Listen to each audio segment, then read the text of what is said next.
Καλησπέρα σας. Στο σημερινό βίντεο θα μιλήσω για τη σημασία της ματέωσης στην καθημερινή ζωή. Η ματέωση είναι ένα κομμάτι της καθημερινότητάς μας, όταν τα πράγματα δεν πηγαίνουν όπως θα τα περιμέναμε, όταν δεν ικανοποιούνται ανάγκες, επιθυμίες ή στόχοι. Αν δεν μπορούμε να αντέξουμε αυτή τη συνθήκη, συχνά οδηγούμαστε σε θυμό, απογοήτευση έως και παραίτηση.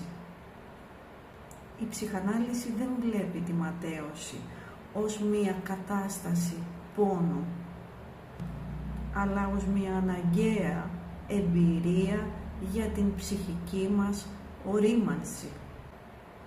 Όταν αντέχουμε τη ματέωση, χτίζουμε ψυχική ανθεκτικότητα.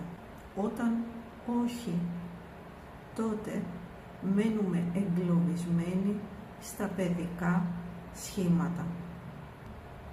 Το ζητούμενο δεν είναι να μην ματαιωνόμαστε ποτέ, αλλά να μάθουμε σιγά σιγά να αντέχουμε τις ματαιώσεις της ζωής χωρίς να καταραίουμε.